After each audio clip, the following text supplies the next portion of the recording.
قال الإمام أبو بكر بن أبي داود رحمه الله: ولا تنكرا جهلا نكيرا ومنكرا ولا الحوض والميزان إنك تنصح، وقل يخرج الله العظيم بفضله من النار أجسادا من الفحم تطرح، على النهد في الفردوس تحيا بمائه، كحب حميل السيل إذ جاه يطفح، وإن رسول الله للخلق شافع، وقل في عذاب القبر حق موضح. بسم الله الرحمن الرحيم.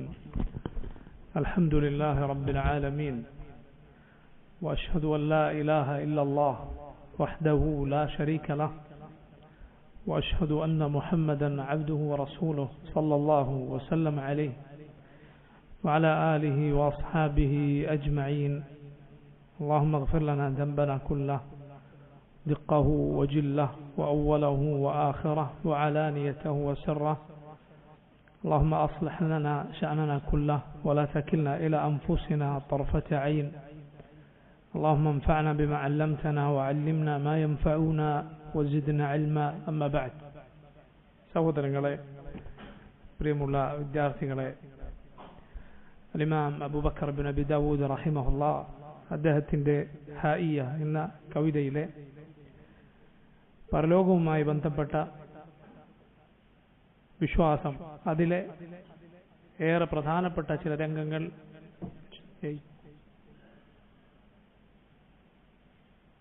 ശ്രദ്ധിച്ചിരിക്കാം.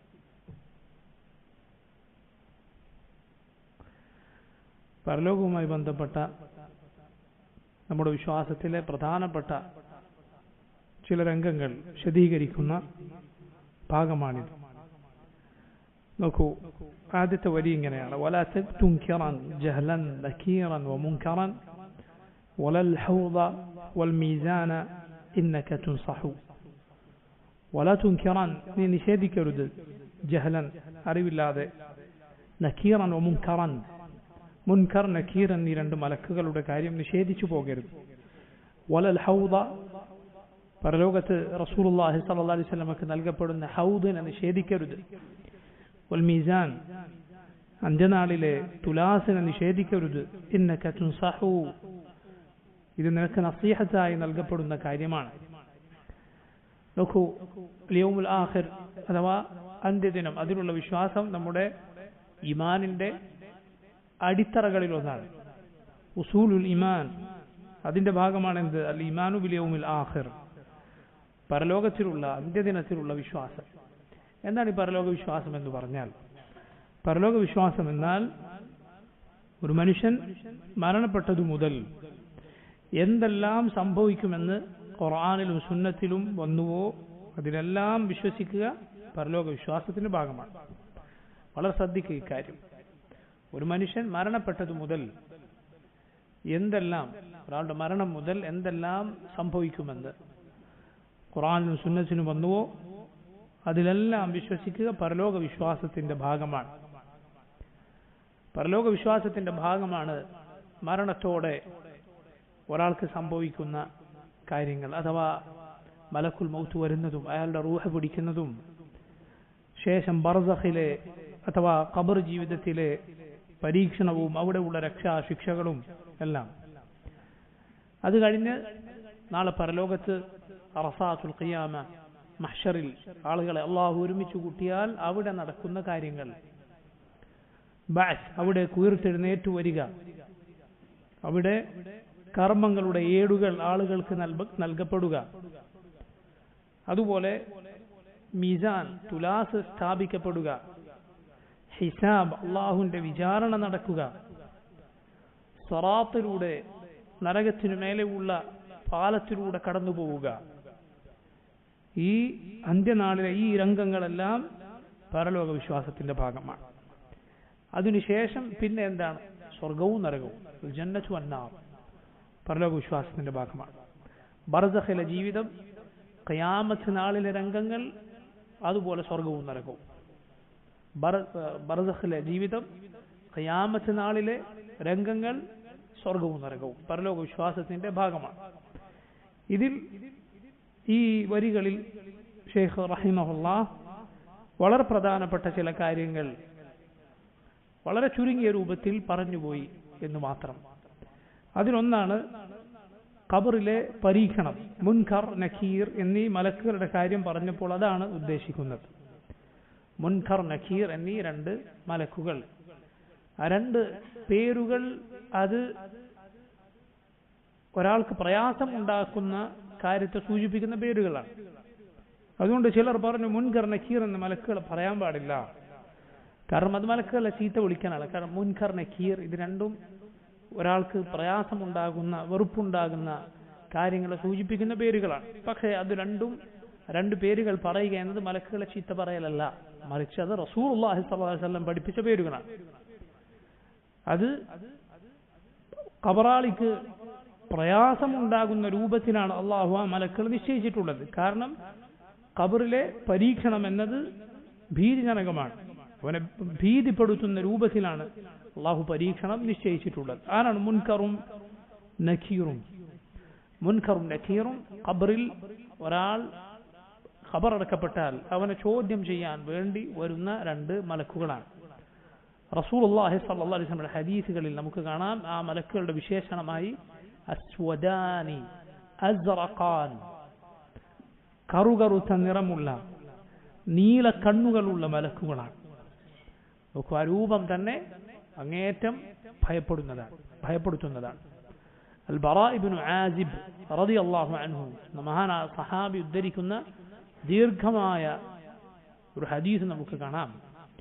റസൂലുള്ളാഹി സ്വല്ലല്ലാഹു അലൈഹി വസല്ലം അവിടുന്ന് ഒരു ജനാസയിൽ പങ്കെടുക്കാൻ, ഖബറടക്കാൻ വേണ്ടി ചെന്നു. സഹാബത്തും കൂടെ ഉണ്ടായിരുന്നു. ഇപ്പോൾ ഖബറടക്കുന്ന സ്ഥലത്ത് എത്തിയപ്പോൾ ഖബറിന്റെ പണി പൂർത്തിയായിട്ടില്ല, ഖബർ പൂർണ്ണമായി കുഴിച്ചിട്ടില്ല. റസൂലുള്ളാഹി സ്വല്ലല്ലാഹു അലൈഹി വസല്ലം അവിടെ ഇരുന്നു. അവിടുത്തെ കയ്യിൽ ഒരു വടി ഉണ്ടായിരുന്നു, അത് മണ്ണിൽ ഇങ്ങനെ കുത്തി എന്തോ ചിന്തിക്കുന്ന ഇതുപോലെ നബി സല്ലല്ലാഹു അലൈഹി വസല്ലം ഇരുന്നു. സഹാബത്ത് നബിയുടെ അരികിൽ മിണ്ടാതെ ഇരുന്നു. അവരുടെ കഅന്ന റൂസിന തയ്ർ, ബറാ റളിയല്ലാഹു അൻഹു പറയുന്നത് കാണാം, ഞങ്ങളുടെ ശിരസിൽ പക്ഷി ഇരിക്കുന്നുണ്ട് എന്നതുപോലെ അത്രയും ശാന്തരായി ശ്രദ്ധയോടെ ഇരുന്നു. റസൂലുള്ളാഹി സ്വല്ലല്ലാഹു അലൈഹി വസല്ലം അവിടെ അവരോട് പറഞ്ഞു, ഖബർ ശിക്ഷയിൽ നിന്ന് നിങ്ങൾ അള്ളാഹുവിനോട് കാവൽ തേടുക. എന്നിട്ട് രണ്ട് രൂപത്തിലുള്ള ആളുകളെ അള്ളാഹു മരിപ്പിക്കുന്ന രംഗം നബി സല്ലല്ലാഹു അലൈഹി വസല്ലം വിശദീകരിച്ചു.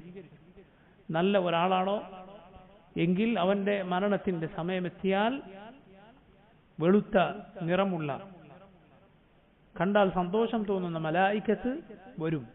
അവന്റെ കണ്ണസാ ദൂരത്തോളം അവർ വന്ന് ഇരിക്കും. അവരുടെ കയ്യിൽ സ്വർഗത്തിൽ നിന്നുള്ള കഫൻ, പുടവ, തുണി ഉണ്ടാകും.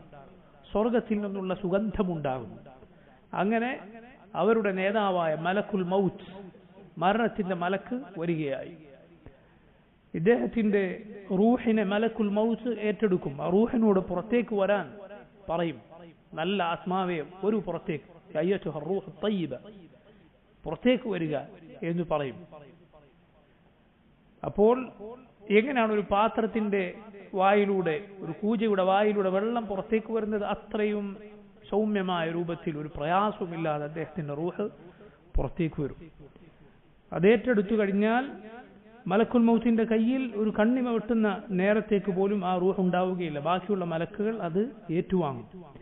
സ്വർഗത്തിൽ നിന്നുള്ള കഫൻ, പുടവയിൽ അതിനെ പൊതിയും. സ്വർഗത്തിൽ നിന്നുള്ള സുഗന്ധം പുരട്ടും. എന്നിട്ട് ഈ ആത്മാവുമായി, റൂഹുമായി മുകളിലേക്ക് കയറിപ്പോകും. ഓരോ ആകാശവും കടന്നു പോകും. ആകാശത്തിന്റെ വാതിലുകൾ അതിനുവേണ്ടി, ആ റൂഹിനു വേണ്ടി തുറക്കും. ഓരോ ആകാശത്തിലെയും മലക്കുകളുടെ സംഘം ഈ റൂഹിനെ അനുഗമിക്കും. ഏതാണ് ഈ നല്ല ആത്മാവ് എന്ന് ആകാശ ലോകത്തുകൂടെ കടന്നു പോകുമ്പോൾ കാണുന്ന മലക്കുകളെല്ലാം ചോദിക്കും. അത്രയും നല്ല സുഗന്ധമായിരിക്കും അതിലൂടെ പുറത്തു വരിക. ആ റൂഹിൽ നിന്ന് ഏറ്റവും നല്ല സുഗന്ധമുള്ള ഈ ദുനിയാവിലെ കസ്തൂരി ഏതോ അതിനേക്കാൾ സുഗന്ധം പുറത്തേക്ക് വരും, അല്ലെങ്കിൽ അതുപോലുള്ള സുഗന്ധം വരും. അങ്ങനെ മുകളിലേക്ക് പോകും. അല്ലാഹു സുബ്ഹാനഹു വ തആല എന്റെ ഈ അടിമയുടെ രേഖ ഇല്ലിയൂനിൽ രേഖപ്പെടുത്തുക എന്ന് പറയും. ഖുർആനിൽ വന്നിട്ടുണ്ടല്ലോ, ഇന്ന കിതാബൽ അബ്റാരി ലഫി ഇല്ലിയീൻ, ഇല്ലിയൂനിലാണ് പുണ്യവാന്മാരായ ആളുകളുടെ രേഖ. അങ്ങനെ നോക്കൂ, അല്ലാഹു റബ്ബുൽ ആലമീൻ പറയും, ഈ ആത്മാവിനെ നിങ്ങൾ ഭൂമിയിലേക്ക് മടക്കുക, മണ്ണിൽ നിന്നാണ് ഞാൻ അവനെ പടച്ചത്, അതിലേക്ക് നാം അവനെ തിരിച്ചു കൊണ്ടുപോകും, അതിൽ നിന്ന് തന്നെ വീണ്ടും ഉയർത്തെഴുന്നേൽപ്പിക്കുകയും ചെയ്യും. അങ്ങനെ ആ റൂഹ് താഴേക്ക് വരികയാണ്. അപ്പോഴേക്കും ശരീരം മണ്ണിൽ ഖബറടക്കിയിട്ടുണ്ടാകും. ഖബറിലേക്ക് ഈ റൂഹ് തിരിച്ചു ലഭിക്കുന്നതാണ്. ഖബറിലുള്ളയാൾ ഖബറടക്കി തിരിച്ചു പോകുന്നവരുടെ കാലടി ശബ്ദം കേൾക്കുന്നതാണ്. അവന്റെ അരികിലേക്ക് 2 മലക്കുകൾ വരും. അവനെ എഴുന്നേൽപ്പിച്ചിരുത്തും. ഫയൻതഹിറാനിഹി, അവനെ വിരട്ടും, പേടിപ്പെടുത്തും. എന്നിട്ടാണ് 3 ചോദ്യങ്ങൾ ചോദിക്കുക. ആരാണ് നിന്റെ റബ്ബ്? ഏതാണ് നിന്റെ ദീൻ? നിങ്ങളിലേക്ക് നിയോഗിക്കപ്പെട്ട ഇദ്ദേഹത്തെക്കുറിച്ച് എന്തു പറയുന്നു? നോക്കൂ, നിങ്ങൾ മുഹമ്മദ് നബി സല്ലല്ലാഹു അലൈഹി വസല്ലമയെ കുറിച്ച് എന്തു പറയുന്നു എന്നല്ല റിവായത്തുകളിലുള്ളത്. നിങ്ങളിലേക്ക് നിയോഗിക്കപ്പെട്ട ആളെക്കുറിച്ച് എന്തു പറയുന്നു എന്നാണ്. ഒരു മുഅ്മിൻ പറയും, അല്ലാഹു റബ്ബി ഇസ്ലാമു ദീനി മുഹമ്മദ് സല്ലല്ലാഹു അലൈഹി വസല്ലം നബി. നബി സല്ലല്ലാഹു അലൈഹി വസല്ലമയെ കാണിച്ചു കൊടുത്താൽ പറയും, ഇത് മുഹമ്മദുർ റസൂലുള്ളാഹ് സല്ലല്ലാഹു അലൈഹി വസല്ലം ജാഅനാ ബിൽ ബയ്യിനാതി വൽ ഹുദാ ഫആമന്നാ ബിഹി വത്തബഅനാഹ്. ഇത് അല്ലാഹു സന്മാർഗവുമായി വ്യക്തമായ തെളിവുകളുമായി നമ്മിലേക്ക് നിയോഗിച്ച മുഹമ്മദുർ റസൂലുള്ളാഹി സ്വല്ലല്ലാഹു അലൈഹി വസല്ലമയാണ്. ഞങ്ങൾ ഈ നബിയിൽ വിശ്വസിക്കുകയും ഈ നബിയെ പിൻപറ്റുകയും ചെയ്തു. അല്ലാഹു സുബ്ഹാനഹു വ തആല പറയും, അൻ സദഖ അബ്ദി, എന്റെ അടിമ സത്യം പറഞ്ഞിരിക്കുന്നു. അതുകൊണ്ട് അവന് നിങ്ങൾ സ്വർഗ്ഗത്തിലെ വിരിപ്പ് വിരിച്ചു കൊടുക്കുക. വഫ്തഹു ലഹു ബാബൻ മിനൽ ജന്ന ഔ ഇലൽ ജന്ന, സ്വർഗ്ഗത്തിൽ നിന്നുള്ള ഒരു വാതിൽ അവന്റെ ഖബറിലേക്ക് തുറന്നു കൊടുക്കുക. അങ്ങനെ സ്വർഗ്ഗത്തിൽ നിന്നുള്ള സുഗന്ധവും സ്വർഗ്ഗത്തിൽ നിന്നുള്ള ആ പരിമളവും സുഖവുമെല്ലാം ഖബറിലേക്ക് എത്തിച്ചേരുന്നതാണ്. അദ്ദേഹത്തിന്റെ ഖബർ കണ്ണെത്താ ദൂരത്തോളം വിശാലമാകുമെന്ന് റസൂലുള്ളാഹി സ്വല്ലല്ലാഹു അലൈഹി വസല്ലം പറഞ്ഞു. ആ സമയത്ത് മുഅ്മിൻ പറയും, യാ റബ്ബി അഖിമിസ് സാഅ, എന്റെ റബ്ബേ ഒന്ന് ഖിയാമത്ത് അന്ത്യനാൾ കൊണ്ടുവരൂ. കാരണം ഇതിനേക്കാൾ സുഖ സൗകര്യങ്ങളിലേക്ക് സ്വർഗത്തിലേക്ക് പോകാൻ വേണ്ടി അവനോട് പറയപ്പെടും, നീ ഉറങ്ങിക്കൊള്ളുക. ഒരു മണവാളന്റെ ഉറക്കം എങ്ങനെയാണോ അതുപോലെ നിനക്ക് ഏറ്റവും പ്രിയപ്പെട്ടവരല്ലാതെ നിന്നെ വിളിച്ചുണർത്തുകയില്ല. റസൂലുള്ളാഹി സ്വല്ലല്ലാഹു അലൈഹി വസല്ലം അതിനുശേഷം ഇതിന് നേർ വിപരീതമായ മോശക്കാരനായ ഒരുവന്റെ മരണത്തെക്കുറിച്ച് പറയുകയാണ്. അവന്റെ ആയുസ്സെത്തിയാൽ അതാ മലക്കുകൾ വരികയായി, കറുത്ത മുഖമുള്ള മലക്കുകൾ. അവർ വന്ന് അവന്റെ കണ്ണെത്താ ദൂരത്തോളം ഇരിക്കും. അവൻ അവരെ കാണും, മരിച്ചിട്ടില്ല, മരിക്കുന്നതിന് മുമ്പ് കാണും. അവന്റെ റൂഹ് പുറത്തേക്കെടുക്കാൻ വേണ്ടി വരും, മലക്കുൽ മൗത്ത് വരും, പുറത്തേക്ക് വരിക എന്നവന്റെ റൂഹിനോട് പറയും. അപ്പോൾ അത് ശരീരത്തിന്റെ ഉള്ളിൽ ഒളിക്കാൻ ശ്രമിക്കും. ആ റൂഹിനെ പറിച്ചെടുക്കും. എങ്ങനെയാണോ മുള്ളിൽ നിന്ന് പരുത്തി വേർതിരിച്ചെടുക്കുന്നത് അതുപോലെ പറിച്ചെടുക്കും അവന്റെ റൂഹിനെ. അതിൽ നിന്ന് അങ്ങേയറ്റം മോശമായ ചീഞ്ഞളിഞ്ഞ ഒരു ശവത്തിൽ നിന്ന് വരുന്ന ദുർഗന്ധമേതോ അതുപോലുള്ള ദുർഗന്ധം പുറത്തേക്ക് വരും. അല്പസമയം പോലും മലക്കുൽ മൗത്ത് അതിനെ കയ്യിൽ വെക്കുകയില്ല. ബാക്കിയുള്ള മലക്കുകളുടെ കയ്യിലേക്ക് കൈമാറും. ആ മലക്കുകളുടെ കയ്യിൽ നരകത്തിൽ നിന്നുള്ള കഫൻ പുടവ ഉണ്ടാകും. ആ കഫൻ പുടവയിൽ ഈ റൂഹിനെ പൊതിന് മുകളിലേക്ക് കൊണ്ടുപോകും. ഒന്നാമത്തെ ആകാശത്തിന്റെ വാതിൽ പോലും അവന് വേണ്ടി തുറക്കപ്പെടുകയില്ല. റസൂലുള്ളാഹി സ്വല്ലല്ലാഹു അലൈഹി വസല്ലം പറഞ്ഞു, ലാ തുഫത്തഹു, ഈ ആയത്ത് ഓതി, ലാ തുഫത്തഹു ലഹും അബ്വാബുസ് സമാ വലാ യദ്ഖുലൂനൽ ജന്ന ഹത്താ യലിജൽ ജമലു ഫീ സമ്മിൽ ഖിയാത്ത്. അവർക്ക് വേണ്ടി ആകാശത്തിന്റെ കവാടങ്ങൾ തുറക്കപ്പെടുകയില്ല. അവർ സ്വർഗത്തിൽ പ്രവേശിക്കുകയില്ല. ഒട്ടകം സൂചിയുടെ തുളയിലൂടെ പ്രവേശിച്ചാലല്ലാതെ. അതെങ്ങനെ സംഭവിക്കും? ഒരിക്കലും സംഭവിക്കില്ല. അങ്ങനെ ആ റൂഹ് താഴേക്ക് വലിച്ചെറിയപ്പെടുന്നു. അവന്റെ ഖബറിലേക്ക് അവന്റെ റൂഹ് തിരിച്ചു ലഭിക്കുന്നു. 2 മലക്കുകൾ വരും, അവൻ എഴുന്നേൽപ്പിച്ചിരുത്തും. എന്നിട്ട് ചോദിക്കും, എന്റെ റബ്ബാരാണ്, എന്റെ ദീനേതാണ്? മുഹമ്മദ് നബി സല്ലല്ലാഹു അലൈഹി വസല്ലമയെ കുറിച്ച്, നിങ്ങളിലേക്ക് നിയോഗിക്കപ്പെട്ട ഇദ്ദേഹത്തെ കുറിച്ച് എന്തു പറയുന്നു? ഒന്നിനും അവൻ ഉത്തരം പറയാൻ സാധിക്കുകയില്ല.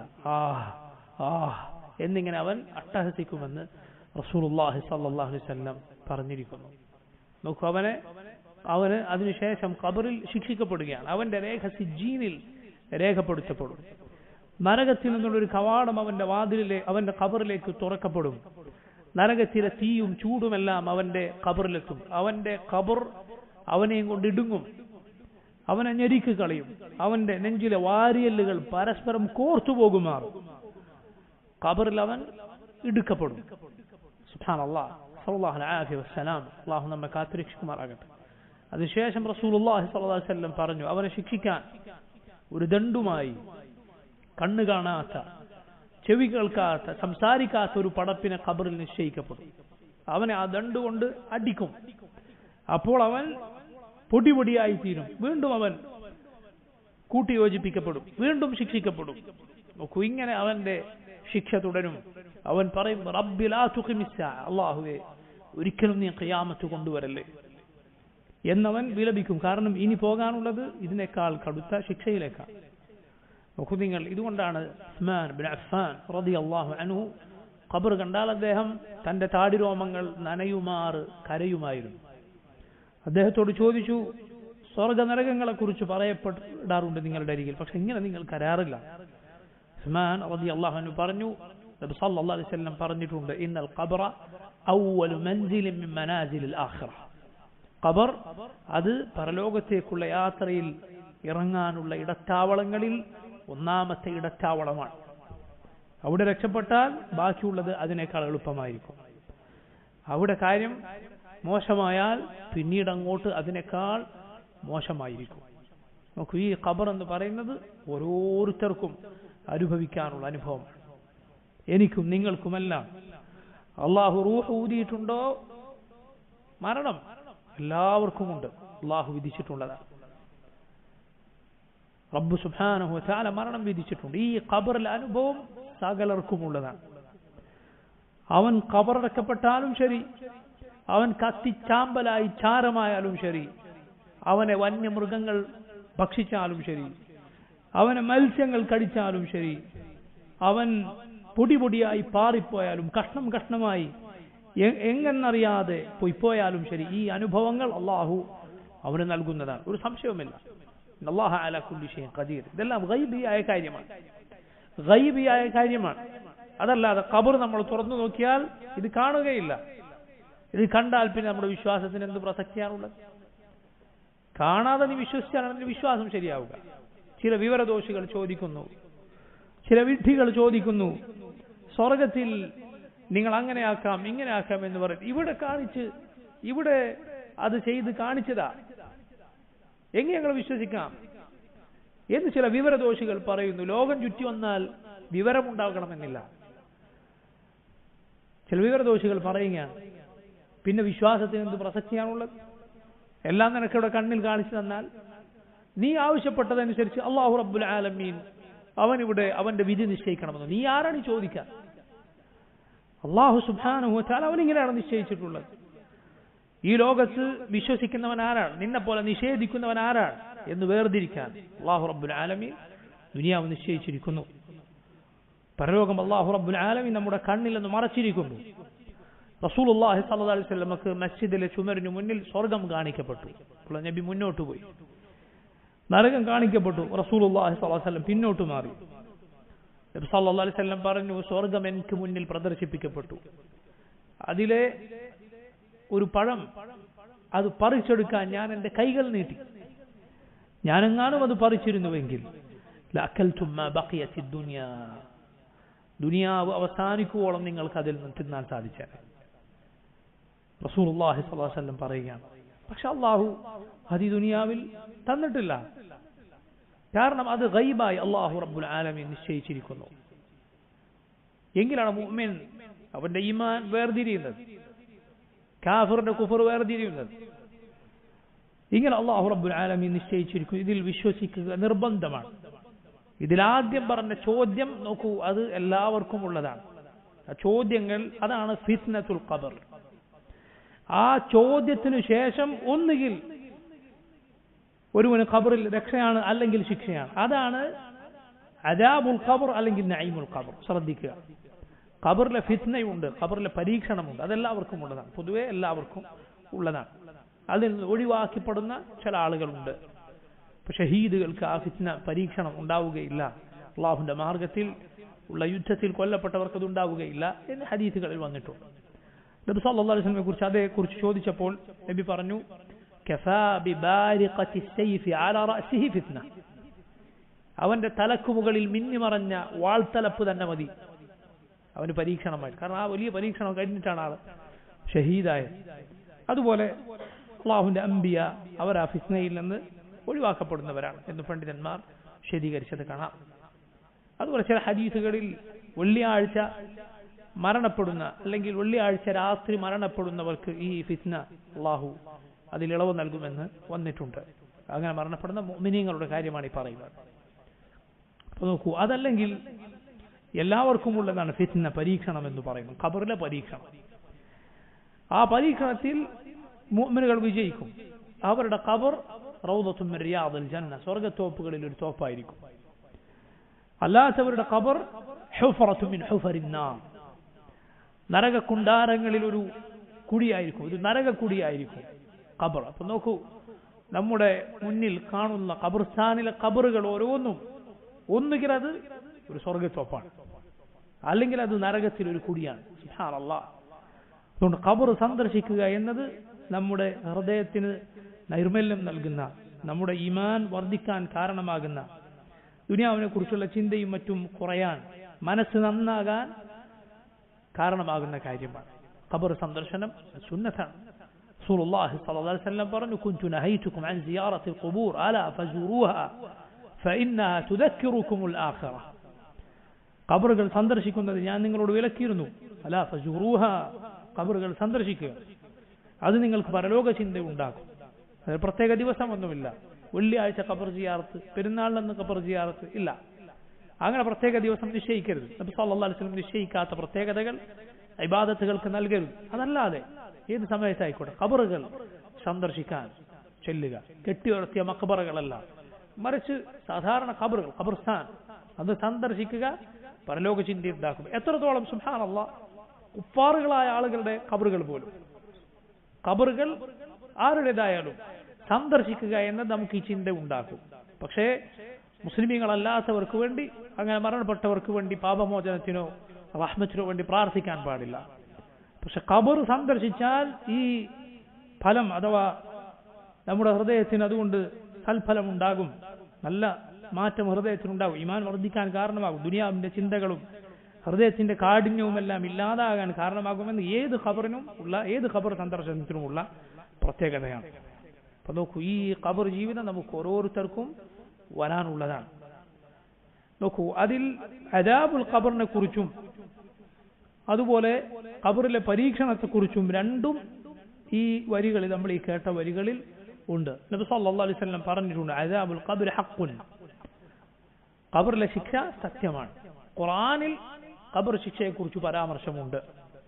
അല്ലാഹു ഫിർഔനെയും കൂട്ടരെയും കുറിച്ച് പറഞ്ഞു, അന്നാറു യുഅറദൂന അലൈഹാ ഗുദുവൻ വഅശിയ വയൗമ തഖൂമു الساعة أدخلوا آل فرعون أشد العذاب. അന്നാറു യുഅറദൂന അലൈഹ, അവർ നരകത്തിനു മുന്നിൽ പ്രദർശിപ്പിക്കപ്പെടും, ഗുദുവൻ വഅശിയ, രാവിലെയും വൈകുന്നേരവും. അതെവിടെയാണ്? ഖബറിൽ വെച്ചാണ്, ബർസഖിൽ വെച്ചാണ്. കാരണം അതുകൊണ്ടാണ് തൊട്ടുടനെ അള്ളാഹു എന്തു പറഞ്ഞത്, വയൗമ തഖൂമു الساعة, അന്ത്യനാൾ സംഭവിച്ചാൽ അദ്ഖിലൂ ആല ഫിർഔന അശദ്ദൽ അദാബ്, ഫിർഔനെയും കൂട്ടരെയും ഏറ്റവും കടുത്ത ശിക്ഷയിൽ നിങ്ങൾ പ്രവേശിപ്പിച്ചുകൊള്ളുക.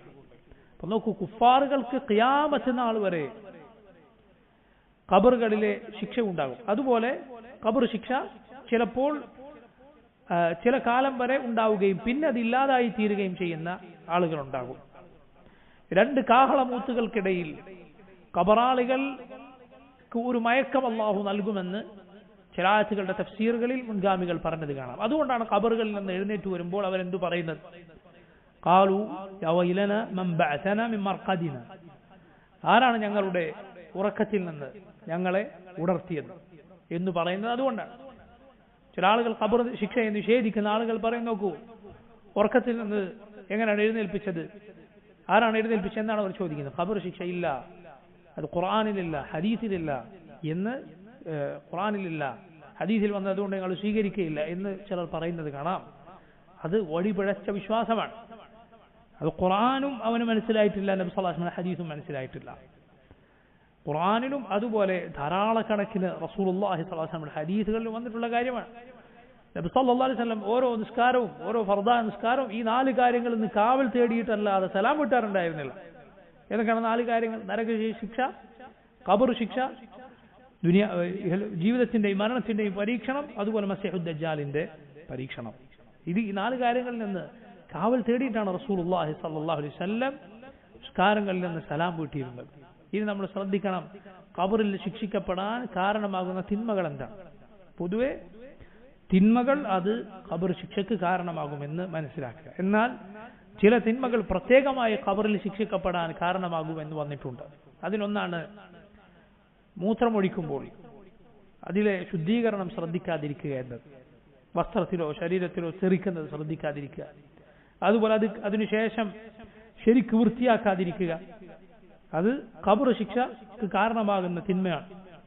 എന്തുകൊണ്ടാണ്? കാരണം ഇതുമായിട്ടാണ് പിന്നെ ആൾ നിസ്കരിക്കാൻ പോവുക, ഈ നജസുമായി. അതുപോലെ നമീമത്ത്, ജനങ്ങളെ തമ്മിൽ തെറ്റിക്കാൻ, ഒരാളുടെ സംസാരം മറ്റേയാൾക്ക് എത്തിച്ചു കൊടുക്കുക, മറ്റേയാളുടെ സംസാരം ഇയാൾക്ക് എത്തിച്ചു കൊടുക്കുക. ഇങ്ങനെ നമീമത്തുമായി നടക്കുന്നവർക്ക് ഖബർ ശിക്ഷ ഉണ്ടാകും. ഹദീസുകളിൽ കാര്യം വന്നിട്ടുണ്ട്. അതുപോലെ നോക്കൂ, കളവുകൾ പ്രചരിപ്പിക്കുക, അത് ഖബർ ശിക്ഷയ്ക്ക് കാരണമാകുന്ന തിന്മയാണ്. നബി സല്ലല്ലാഹു അലൈഹി വസല്ലമക്ക് പരക്കുന്ന ചക്രവാളങ്ങളിൽ പരക്കുന്ന കളവ് പ്രചരിപ്പിച്ച ആളെ പരലോകത്ത് ഈ ഖബർ ബർസഖിൽ ശിക്ഷിക്കപ്പെടുന്നത്, അവരുടെ വായ ഒന്നാകെ കൊളുത്തുകൾ കൊണ്ട് കീറി മുറിക്കുന്ന ശിക്ഷ നബി സല്ലല്ലാഹു അലൈഹി വസല്ലമക്ക് കാണിക്കപ്പെട്ടിട്ടുണ്ട്. ഇങ്ങനെ ചില തിന്മകൾക്ക് ഖബർ ശിക്ഷ പ്രത്യേകമായി പറയപ്പെട്ടിട്ടുണ്ട്. വളരെ ശ്രദ്ധിക്കുക. ഖബർ ശിക്ഷയിൽ നിന്ന് രക്ഷപ്പെടാൻ നന്മകൾ ചെയ്യുക. അതുപോലെ ഖബർ ശിക്ഷയിൽ നിന്ന് രക്ഷപ്പെടാനുള്ള നബി സല്ലല്ലാഹു അലൈഹി വസല്ലം പ്രത്യേകമായി പഠിപ്പിച്ച ഒരു കാര്യമാണ് സൂറത്തുൽ മുൽക്ക് പാരായണം ചെയ്യുക. സൂറത്തുൽ മുൽക്ക് ധാരാളമായി ഓതുക. തബാറക സൂറത്ത് നബി സല്ലല്ലാഹു അലൈഹി വസല്ലം അത് എല്ലാ രാത്രിയിലും ഓതിയിരുന്നു. അതുകൊണ്ട് ഉറങ്ങാൻ കിടക്കുന്നതിന് മുൻപ് അല്ലെങ്കിൽ രാത്രിയിൽ ഏതെങ്കിലും ഒരു സമയത്ത് സൂറത്തുൽ മുൽക്കും സൂറത്തു സജ്ദയും പാരായണം ചെയ്യുക. നബി സല്ലല്ലാഹു അലൈഹി വസല്ലമയുടെ സുന്നത്താണ്. സൂറത്തുൽ മുൽക്കിനെ കുറിച്ച് പ്രത്യേകം അത് ഖബർ ശിക്ഷയിൽ നിന്ന് കാവൽ ലഭിക്കാൻ കാരണമാകുന്ന സൂറത്താണ് എന്ന് വന്നിട്ടുണ്ട്. ഇതാണ് ഖബറിനെ കുറിച്ച്, ബർസഖിലെ ജീവിതത്തെക്കുറിച്ചുള്ള നമ്മുടെ വിശ്വാസം ചുരുക്കത്തിൽ. ഇതിനുശേഷം എന്താണ് ഈ വരികളിലുള്ളത്? ഒന്ന് ഹൗദാണ്. ഹൗദ് എന്നത് റസൂലുള്ളാഹി സ്വല്ലല്ലാഹു അലൈഹി വസല്ലമക്ക് അള്ളാഹു നാളെ പരലോകത്ത് നൽകുന്ന ശ്രേഷ്ഠമായ ഹൗദാണ് ഇവിടെ ഉദ്ദേശം.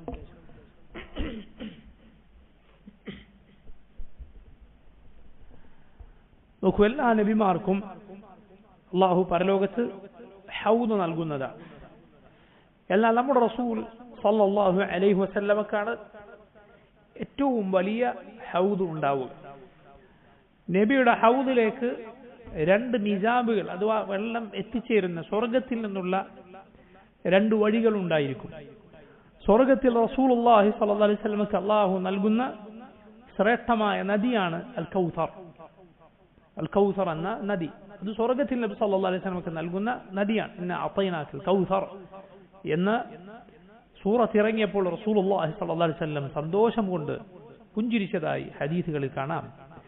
ആ നദിയിൽ നിന്ന് ആണ് ഈ ഹൗദിലേക്ക് വെള്ളം എത്തിച്ചേരുക. പരലോകത്ത് മഹ്ശറിലാണ് ഈ ഹൗദ് ഉണ്ടാവുക. ഹൗദ് അത് അതിവിശാലമാണ്. തൂലുഹാ ഷഹറുൻ വഅർദുഹാ ഷഹറുൻ. അതിന്റെ നീളം 1 മാസം വഴി ദൂരമുണ്ട്, അതിന്റെ വീതിയും 1 മാസം വഴി ദൂരമുണ്ട്, അതിന്റെ കോണുകളെല്ലാം സമമാണ്. നബി സല്ലല്ലാഹു അലൈഹി വസല്ലം ഹദീസുകളിൽ കാണാം. അതിന്റെ നിറം അത് മഞ്ഞിനേക്കാൾ വെളുത്തതാണ്. അതിന്റെ രുചി അത് തേനും പാലും ഒരുമിച്ച് ചേർത്താൽ എത്ര മധുരമുണ്ടോ ചില ഹദീസുകളിൽ കാണാം. തേനും പാലും കലർത്തിയാൽ അതിനേക്കാൾ മധുരമുള്ളതാണ്. അതിലൊന്ന് കോരിയെടുക്കാനുള്ള കോപ്പകൾ നക്ഷത്രങ്ങൾ പോലെയാണ്. നക്ഷത്രങ്ങൾ പോലെ എന്ന് പറഞ്ഞാൽ എണ്ണത്തിലും അതിന്റെ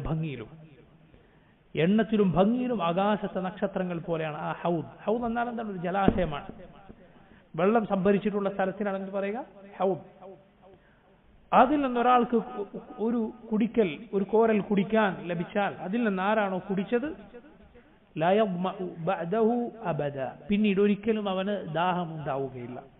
ഇമാം അഹ്മദിന്റെ മുസ്നദിൽ വന്ന മറ്റൊരു ഹദീസിൽ കാണാം, പിന്നീട് ഒരിക്കലും അവന്റെ മുഖം കറുത്തു പോവുകയില്ല.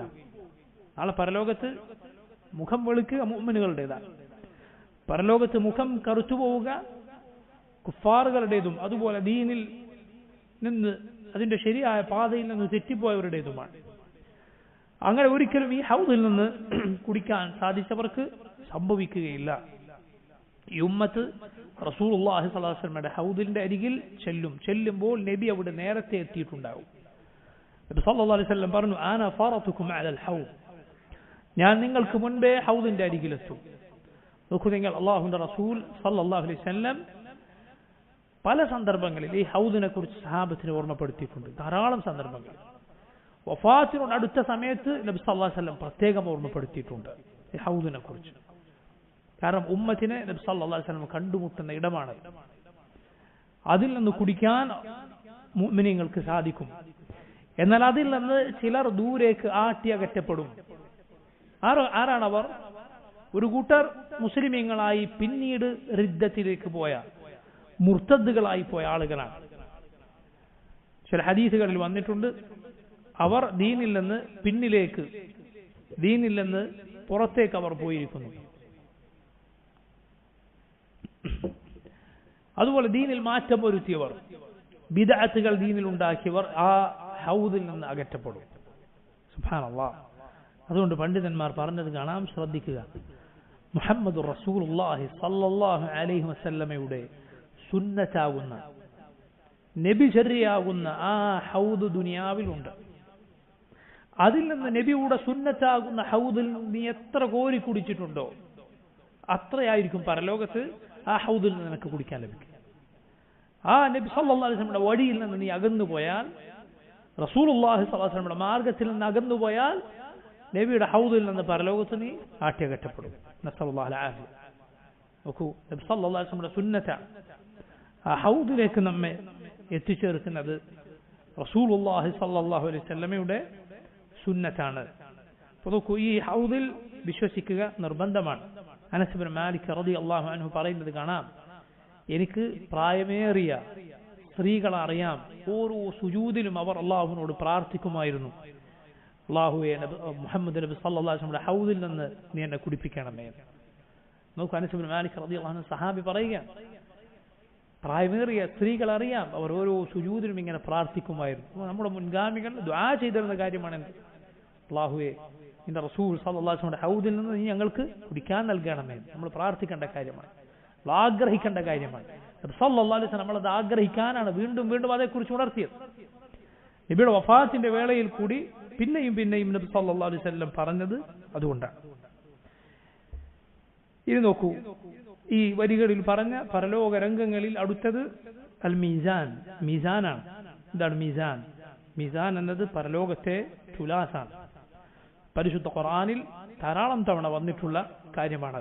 വനദഉൽ മവാസീനൽ ഖിസ്ത ലിയൗമിൽ ഖിയാമ ഫലാ തുദ്ലമു നഫ്സുൻ ശൈഅ വഇൻ കാന മിസ്ഖാല ഹബ്ബത്തിൻ മിൻ ഖർദലിൻ അതൈനാ ബിഹാ വകഫാ ബിനാ ഹാസിബീൻ. നാം നീതിയുടെ തുലാസ് പരലോകത്ത് സ്ഥാപിക്കുന്നതാണ്. ഫലാ തുദ്ലമു നഫ്സുൻ ശൈഅ. അതുകൊണ്ട് ഒരു നഫ്സും ഒരാളും ഒരു തരിമ്പ് അനീതിക്ക് വിധേയനാവുകയില്ല. ഒരു മിസ്കാൽ ദർറ, ഒരു ഉറുമ്പിന്റെ തൂക്കമുള്ള അത്രയുമാണ് ഉള്ളത് എങ്കിൽ പോലും നാം അത് കൊണ്ടുവരുന്നതാണ്. വകഫാ ബിനാ ഹാസിബീൻ. വിചാരണ ചെയ്യാൻ നാം തന്നെ മതി.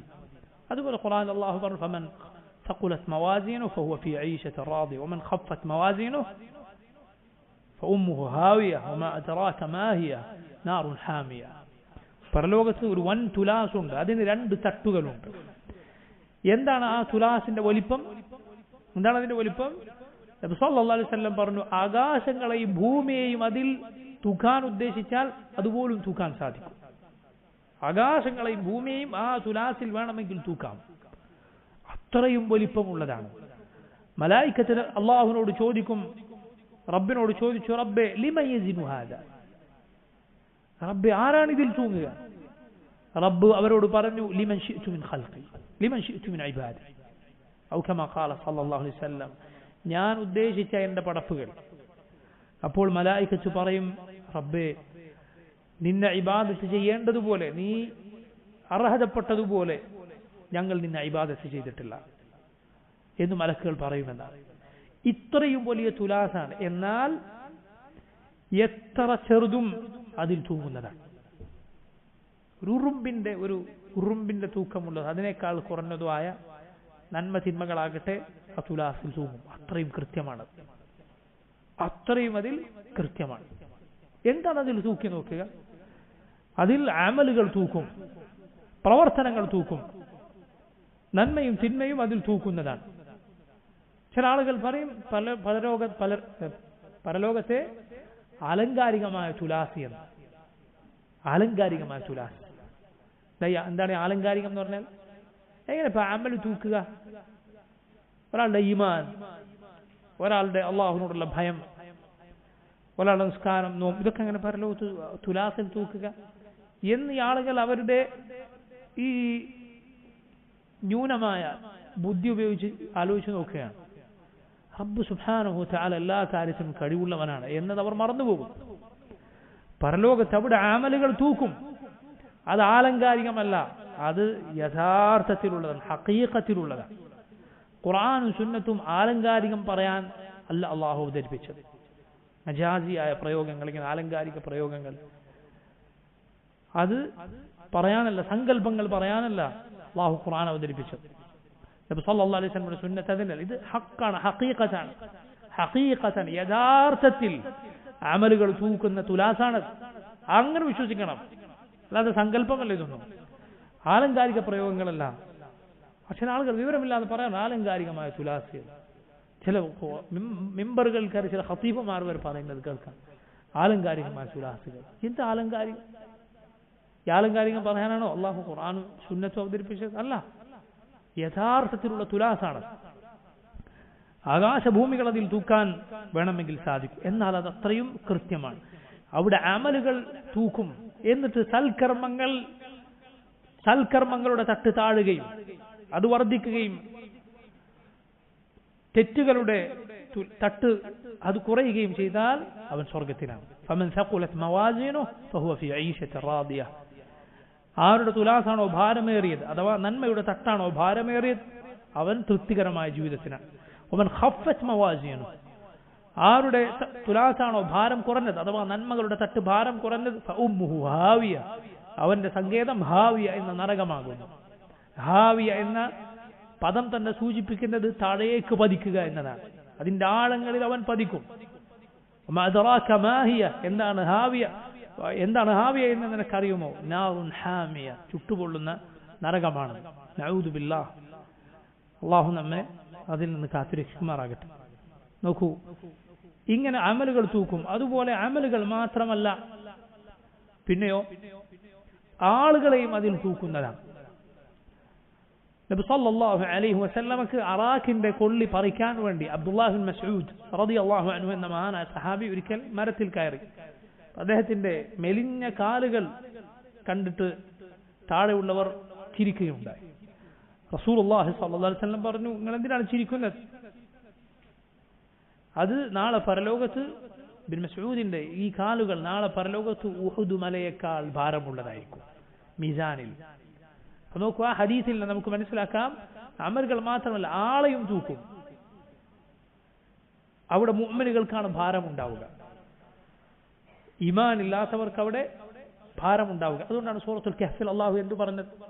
ഫലാ നുഖീമു ലഹും യൗമൽ ഖിയാമത്തി വസ്ന, അവർക്ക് നാളെ പരലോകത്ത് ഒരു തൂക്കവും നാം ഏർപ്പെടുത്തുകയില്ല.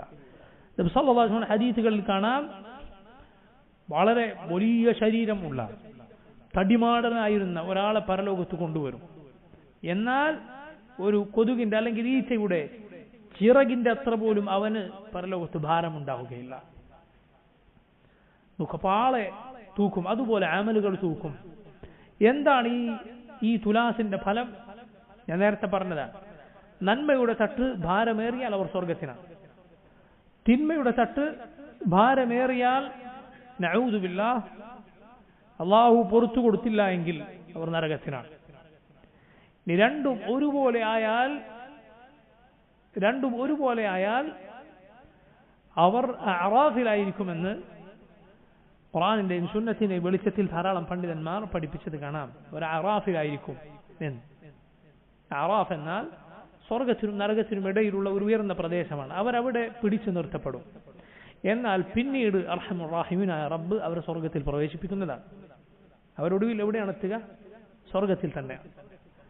അതുകൊണ്ട് സഹോദരങ്ങളെ, കുട്ടികളെ നന്മയിൽ ഒന്നുപോലും നിസാരമായി കാണരുത്. ഒരു ചെറിയ ഖൈർ പോലും നിസാരമായി കാണുക. കാരണം ഏതാണ് നമ്മുടെ തുലാസിൽ നമ്മെ രക്ഷപ്പെടുത്തുക, നമുക്ക് ഭാരം ഏറുക എന്ന് നമുക്കറിയില്ല. തിന്മയിൽ ഒന്നിനെ പോലും നിസാരമാക്കുക. കാരണം ഏത് തെറ്റാണ് നമ്മുടെ തിന്മയുടെ തുലാസിന്റെ തട്ടിന്റെ ഭാരം തൂങ്ങി നമ്മളെ നശിപ്പിക്കുക എന്ന് നമുക്കറിയില്ല.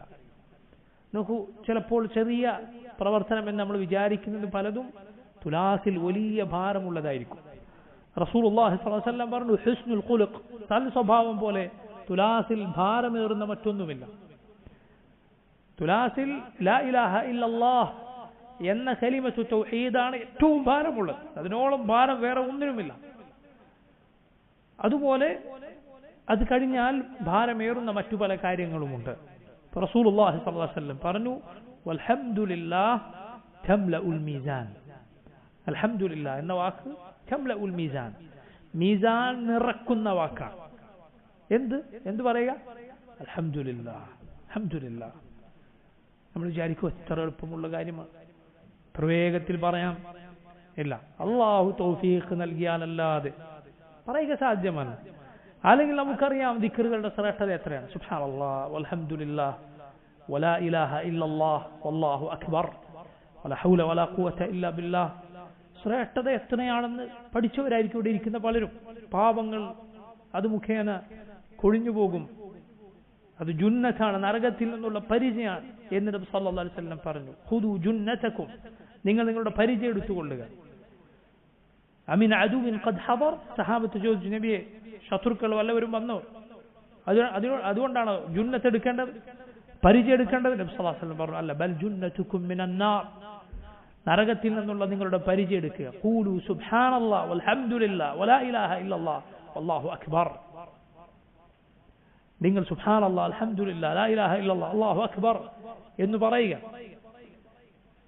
റസൂലുള്ളാഹി സ്വല്ലല്ലാഹു അലൈഹി വസല്ലം പറയുക പലപ്പോഴും കേട്ടിട്ടുണ്ടാവും. പക്ഷെ എത്ര തവണ? ഇന്ന് നേരം വിളിച്ചു എത്ര തവണ നമ്മൾ പറഞ്ഞിട്ടുണ്ടാവും? ഇതാ വെള്ളിയാഴ്ച കഴിഞ്ഞുപോയി, സ്വലാത്ത് വർദ്ധിപ്പിക്കേണ്ട ദിനമാണ്. പക്ഷെ എത്ര തവണ നമ്മൾ പറഞ്ഞു?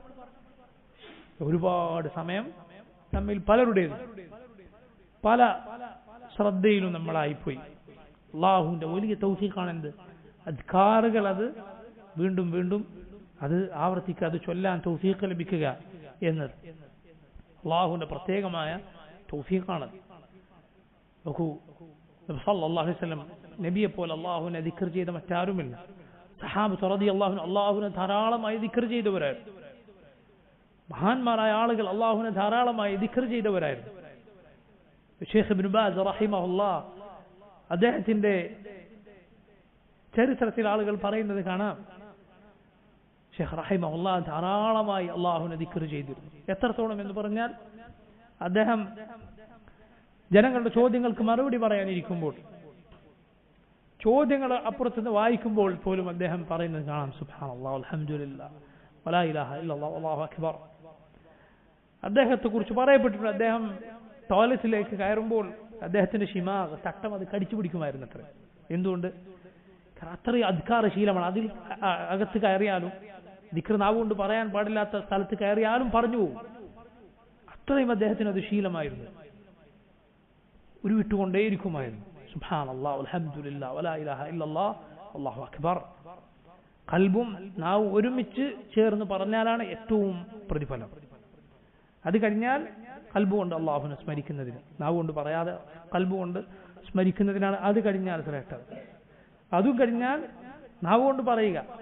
ഹൃദയം നിന്റെ ചിന്ത വേറെ എവിടെയെങ്കിലുമാണ്, പക്ഷെ നാവ് കൊണ്ട് പറയുക, അതിനും ശ്രേഷ്ഠതയുണ്ട്. അതിനും ശ്രേഷ്ഠത, ഏറ്റവും ശ്രേഷ്ഠം എന്താണ്? നാവ് കൊണ്ടും ഹൃദയം കൊണ്ടും പറയുക, അഥവാ മനസാന്നിധ്യത്തോടെ ശ്രദ്ധയോടെ നാവ് കൊണ്ട് പറയുക.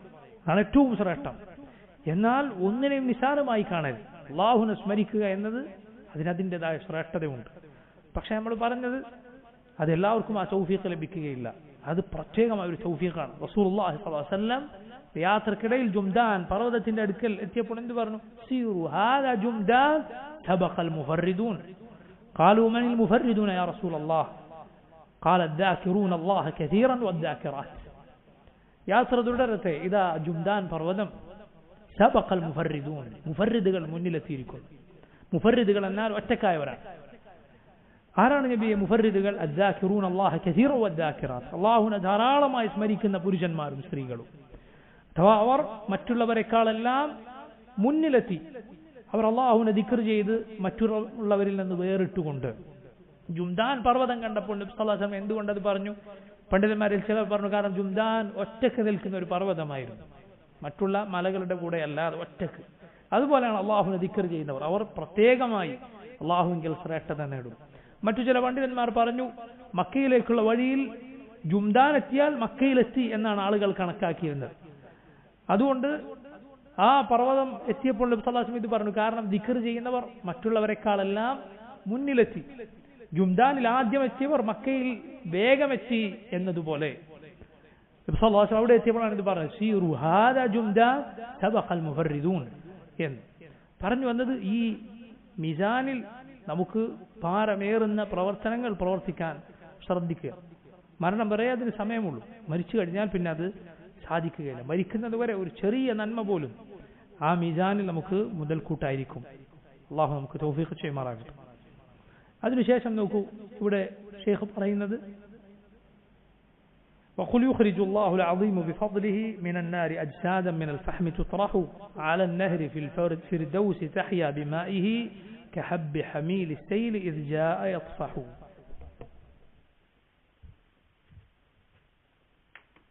بفضله من النار أجسادا من الفحم تطرح.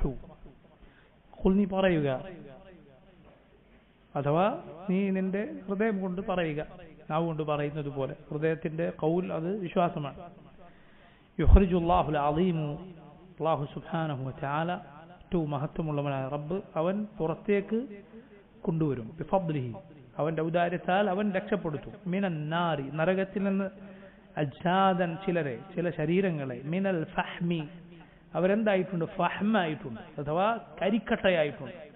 തുത്രഹു, അവർ നരകത്തിൽ നിന്ന് പുറന്തള്ളപ്പെടും. അവരെവിടെയാണ് അവരെ പ്രവേശിപ്പിക്കുക? ആലൻ നഹ്രി ഫിൽ ഫിർദൗസ്, സ്വർഗത്തിൽ നിന്നുള്ള ഒരു നദിയിൽ. തഹ്യാ ബിമാഇഹി, അതിലെ വെള്ളം കൊണ്ട് അവർക്ക് ജീവൻ ലഭിക്കുന്നതാണ്.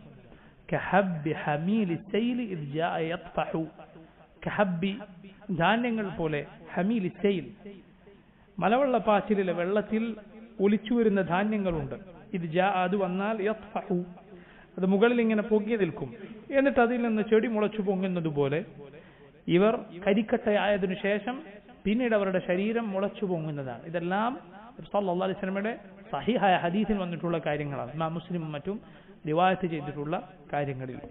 എന്താണ്? അഹ്ലുസുന്നത്തിന്റെ വിശ്വാസമാണ് അല്ലാഹു സുബ്ഹാനഹു വ തആല ചിലരെ നരകത്തിൽ അകപ്പെട്ടതിനു ശേഷം മോചിപ്പിക്കും എന്നത്. കാരണം നരകത്തിൽ ആളുകൾ പ്രവേശിക്കുക രണ്ട് രൂപത്തിലാണ്. ഒന്ന് ദുഖൂൽ മുഅബ്ബദ്, കലാകാലത്തേക്കുള്ള നരകപ്രവേശം. നഊദു ബില്ലാഹ്, നഊദു ബില്ലാഹ്, നഊദു ബില്ലാഹ്. രണ്ടാമത്തേത് ദുഖൂൽ മുഅഖത്ത്, അത് ഒരു നിശ്ചിത കാലത്തേക്കുള്ള നരകപ്രവേശനമാണ്. നഊദു ബില്ലാഹ്, നഊദു ബില്ലാഹ്, നഊദു ബില്ലാഹ്. നരകത്തിലേക്ക് ഉള്ള ഏത് കാര്യമാകട്ടെ, നരകപ്രവേശനം എന്ന് പറയുന്ന കാര്യത്തിൽ അത് ഏതാകട്ടെ, ഏത് രൂപത്തിലാകട്ടെ, ഒരു മുഅ്മിൻ ഒരിക്കലും അതിന് നിസ്സാരമായി കാണരുത്. കാരണം അത് തീയാണ്. ഈ ദുനിയാവിലെ തീയിനെ കുറിച്ച് ആലോചിച്ച് നോക്കൂ. ഒരു 10 മിനിറ്റ് ഞാനതിൽ കഴിഞ്ഞ് തിരിച്ചു വരാം എന്നൊരാൾക്ക് പറയാൻ സാധിക്കും. ഒരു സെക്കൻഡ് നേരം പോലും, ഒരു അല്പസമയം പോലും അതിലെന്നെ കരിച്ചോട്ടെ എന്നൊരാൾക്ക് എങ്ങനെയാണ് പറയാൻ സാധിക്കുക? ദുനിയാവിന്റെ തീയുടെ കാര്യമാണ് എങ്കിൽ പരലോകത്തെ തീയാകട്ടെ, നരകത്തീയാകട്ടെ, ഇതിന്റെ 70 ഇരട്ടി ചൂടാണ്. ഓരോ ഇരട്ടിയിലും തത്തുല്യമായതാണ് ഇരട്ടിയാക്കപ്പെട്ടിട്ടുള്ളത്. നഊദു ബില്ലാഹ്, അള്ളാഹുവിന്റെ ശിക്ഷയാണ്. അദീമായ, ഏറ്റവും മഹത്വമുള്ളവനായ, ഏറ്റവും വലിപ്പമുള്ളവനായ റബ്ബാണ് അതിനെ അലീം, വേദനയേറിയത്, അദീം, ഏറ്റവും അപകടമുള്ളത്, ഗൗരവമേറിയത് എന്ന് വിശേഷിപ്പിച്ചത് ഏറ്റവും മഹത്വമുള്ളവനായ, ഏറ്റവും വലിയവനായ റബ്ബാണ്. റബ്ബ് ഒന്നിനെ ഗൗരവമുള്ളതാണ് എന്ന് വിശേഷിപ്പിച്ചാൽ അതിന്റെ ഗൗരവം നിസാരമാവുകയില്ല. സുബ്ഹാനല്ലാഹ്. എന്നാൽ നോക്കൂ, അതിൽ മുശ്രിക്കുകളും കാഫിറുകളും അതിൽ പ്രവേശിച്ചാൽ ഒരിക്കലും അവർക്ക് അവിടെ നിന്ന് മോചനമില്ല. എന്നാൽ നരകത്തിൽ ഈമാനുള്ള മുസ്ലിമീങ്ങളായ എന്നാൽ പാപികളായ പലരും പ്രവേശിപ്പിക്കപ്പെടും. വളരെ ശ്രദ്ധിക്കേണ്ട ഒരു കാര്യം, നോക്കൂ, ശിർക്കോ കുഫറോ പ്രവർത്തിച്ചിട്ടില്ല, മുസ്ലിമാണ്, എന്നിട്ട് തിന്മകൾ ചെയ്തു. പരലോകത്ത് അവരുടെ സ്ഥിതി എന്താണ്? തഹ്ത മശീഅത്തില്ലാ, അവർ അള്ളാഹുവിന്റെ മശീഅത്തിന്, അള്ളാഹുവിന്റെ ഉദ്ദേശത്തിന് കീഴിലാണ്. ഒന്നുകിൽ അള്ളാഹു അവരെ ശിക്ഷിക്കും, അല്ലെങ്കിൽ അള്ളാഹു അവർക്ക് നേരെ പുറത്തു കൊടുത്ത് സ്വർഗത്തിൽ പ്രവേശിപ്പിക്കും. പക്ഷേ മനസ്സിലാക്കുക, മുഅ്മിനീങ്ങളിലെ പാപികളെ എല്ലാവരെയും അള്ളാഹു ഒരിക്കലും ശിക്ഷിക്കാതെ സ്വർഗത്തിൽ പ്രവേശിപ്പിക്കുകയില്ല. മറിച്ച് ഒരു കൂട്ടരെ നിശ്ചിത കാലത്തേക്ക് ശിക്ഷിക്കുമെന്നത് ഉറപ്പാണ്. കാരണം എങ്കിലേ ഖുർആനിലും നബി സല്ലല്ലാഹു അലൈഹി വസല്ലം ഹദീസുകളിലും വന്നിട്ടുള്ള ആ പാതകികൾക്ക്, മുഅ്മിനുകളായ പാപികൾക്കുള്ള ശിക്ഷയുടെ ഹദീസുകൾ ശരിയാവുകയുള്ളൂ. എല്ലാവരെയും ഒറ്റയടിക്ക് പുറത്തു കൊടുത്ത് അള്ളാഹു സ്വർഗത്തിലാക്കുക ഇല്ല.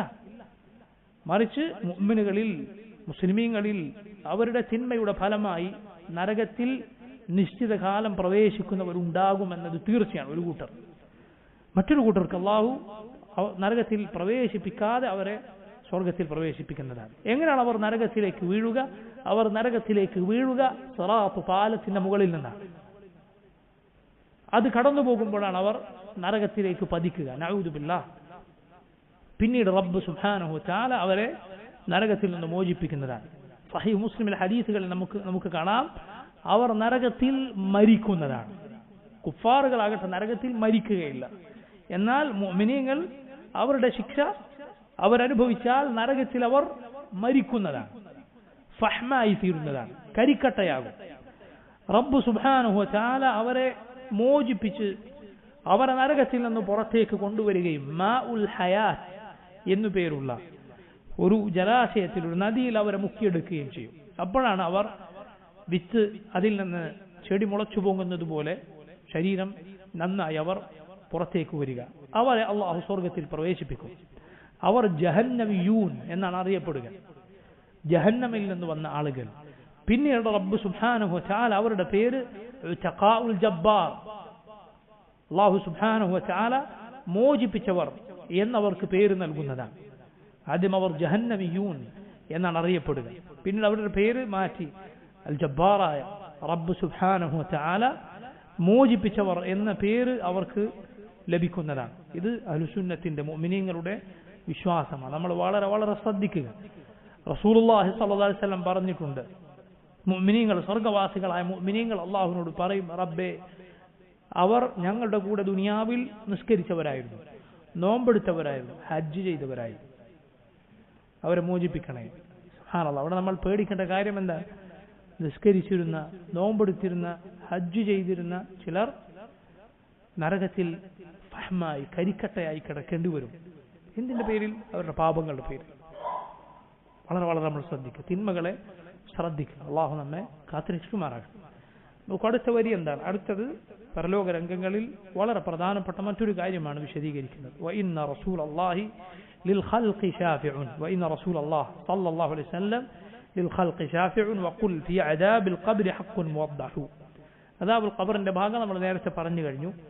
ഇനിയുള്ളത് എന്താണ്? റസൂലുള്ളാഹി സ്വല്ലല്ലാഹു അലൈഹി വസല്ലം പരലോകത്ത് ഷാഫിഉൻ, ശുപാർശ പറയുന്നവരാണ്. പരലോകത്തെ ശുപാർശ, ശഫാഅത്ത് നമ്മൾ വിശ്വസിക്കേണ്ടുന്ന കാര്യമാണ്. നോക്കൂ, ഖുർആനിൽ റബ്ബ് സുബ്ഹാനഹു വ തആല ശഫാഅത്ത് ഇല്ല, പരലോകത്തൊരു ഒരു ശഫാഅത്ത് അവർക്ക് പ്രയോജനപ്പെടുകയില്ല എന്ന് പറഞ്ഞത് കാണാം. അള്ളാഹുവിന്റെ അനുമതിയോടെ അല്ലാതെ ആരുണ്ടവെങ്കിൽ ശുപാർശ ചെയ്യാൻ എന്ന് പറഞ്ഞത് കാണാം. അതുപോലെ ഖുൽ ലില്ലാഹി ശഫാഅത്തു ജമീഅ, അള്ളാഹുവിൻ്റെതാണ് മുഴുവൻ ഷഫാഅത്തും എന്ന് പറഞ്ഞത് കാണാം. ഖുർആനിലെ ഷഫാഅത്തിനെ കുറിച്ച് പറഞ്ഞ ശൈലി നിങ്ങൾ നോക്കിയാൽ ഷഫാഅത്ത് അവർക്ക് പ്രയോജനപ്പെടുകയില്ല. അള്ളാഹുവിന്റെ അനുമതിയോടെ അല്ലാതെ ശുപാർശ ചെയ്യാനാണ്. ഇതുപോലുള്ള പ്രയോഗങ്ങളാണ് കൂടുതൽ. എന്തുകൊണ്ടാണത്? കാരണം ശഫാഅത്തിനെ കുറിച്ച് ജാഹിലിയ്യത്തിൽ ആളുകൾ ധരിച്ചു വെച്ചിട്ടുള്ള ധാരാളം തെറ്റായ ധാരണകളുണ്ട്. അള്ളാഹു റബ്ബുൽ ആലമീൻ അതിനെ എല്ലാം ഇല്ലാതാക്കുകയാണ്. ദുനിയാവിൽ ആളുകളുടെ ശുപാർശ പലപ്പോഴും എങ്ങനെയാണ്? ശുപാർശ ഒന്നുകിൽ സ്നേഹത്തിന്റെ പേരിലായിരിക്കും. ഉപ്പയോട് വല്ല കാര്യവും നേടാനുണ്ട് എങ്കിൽ മകൻ ശുപാർശ പറയും, അല്ലെങ്കിൽ ഭാര്യ ഭർത്താവിനോട് ശുപാർശ പറയും. ഇയാൾക്ക് ഇഷ്ടമില്ലെങ്കിലും താൻ സ്നേഹിക്കുന്ന ഒരാൾ പറഞ്ഞു എന്നതിന്റെ പേരിൽ അത് അനുവദിച്ചു കൊടുക്കും അയാൾ. അല്ലെങ്കിൽ വിജാഹത്തിന്റെ പേരിലുള്ള ശഫാഅത്തുണ്ട്. അതെന്താണ്? സ്നേഹത്തിന്റെ അല്ല, മറിച്ച് സ്ഥാനമാനങ്ങളുടെ പേരിൽ.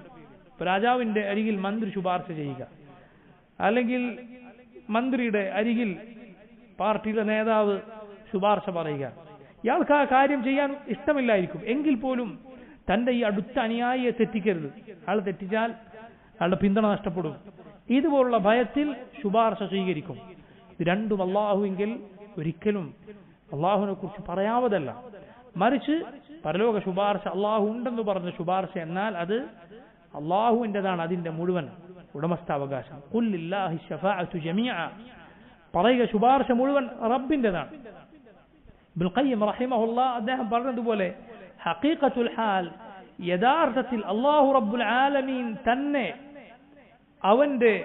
അവനാണ് ശുപാർശ നടപ്പിലാക്കിയത്, അവനിലേക്കാണ് ശുപാർശ എന്നതാണ് അത് മുഴുവൻ എടുത്തു നോക്കിയാൽ നമുക്ക് മനസ്സിലാവുക. എന്തുകൊണ്ടാണ്? കാരണം പരലോകത്ത് ശുപാർശ ചെയ്യുക അള്ളാഹു അനുവദിച്ചവർ മാത്രം. ആർക്കു വേണ്ടി? അള്ളാഹു തൃപ്തിപ്പെട്ടവർക്ക് വേണ്ടി മാത്രം. ആരാണ് അള്ളാഹു തൃപ്തിപ്പെട്ടവർ? അവനെ മാത്രം ഇബാദത്ത് ചെയ്തവർ. ഇതിൽ നമ്മുടെ റസൂൽ സല്ലല്ലാഹു അലൈഹി വസല്ലമക്ക് പ്രത്യേകമായ ചില ശുപാർശകളുണ്ട്. നബിയും ബാക്കിയുള്ള നബിമാരും ഒരുപോലെ ചെയ്യുന്ന ശുപാർശകളുണ്ട്. റസൂലുള്ളാഹി സ്വല്ലല്ലാഹു അലൈഹി വസല്ലം, നമ്മുടെ റസൂൽ മുഹമ്മദ് നബി സ്വല്ലല്ലാഹു അലൈഹി വസല്ലം മാത്രം ചെയ്യുന്ന ശുപാർശകളിൽ ഒന്നാണ് അശ്ശഫാഅത്തുൽ ഉദ്മ എന്നറിയപ്പെടുന്ന ഏറ്റവും വലിയ ശുപാർശ. അതെന്താണ്? നാളെ പരലോകത്ത് മഹ്ശറിൽ വിചാരണക്കെടുക്കാൻ ആളുകൾ അള്ളാഹുവിനോട് ആര് ഇതേക്കുറിച്ചൊന്ന് പറയും എന്നത് അവർ സംസാരിക്കും. അങ്ങനെ ജനങ്ങൾ ആദം നബി അലൈഹിസ്സലാമിന്റെ അരികിൽ ചെല്ലും. ആദം നബി അലൈഹിസ്സലാം നൂഹ് നബിയുടെ അരികിലേക്ക് ആളുകളെ പറഞ്ഞേക്കും. നൂഹ് നബി ഇബ്രാഹിം നബിയുടെ അരികിലേക്ക്, ഇബ്രാഹിം നബി മൂസാ നബിയുടെ അരികിലേക്ക്, മൂസാ നബി ഈസാ നബിയുടെ അരികിലേക്ക്, ഈസാ നബി അലൈഹിസ്സലാം മുഹമ്മദ് നബി സല്ലല്ലാഹു അലൈഹി വസല്ലമയുടെ അരികിലേക്ക്. ആ നബിമാരെല്ലാം പറയും, ഇന്ന് അള്ളാഹു ഒരു കോപം കോപിച്ചിരിക്കുന്നു. അവരെല്ലാം സ്വന്തം കാര്യം ഭയപ്പെടുകയാണ്. മുഹമ്മദ് നബി സല്ലല്ലാഹു അലൈഹി വസല്ലമയുടെ അരികിൽ അവസരം എത്തിയപ്പോൾ നബി സല്ലല്ലാഹു അലൈഹി വസല്ലം പറയും, അന ലഹ, അതെ ഞാനാണ് അതിന്റെ ആൾ. അങ്ങനെ റബ്ബിന്റെ അർശിന് മുന്നിൽ റസൂലുള്ളാഹി സ്വല്ലല്ലാഹു അലൈഹി വസല്ലം സുജൂദിൽ വീഴും.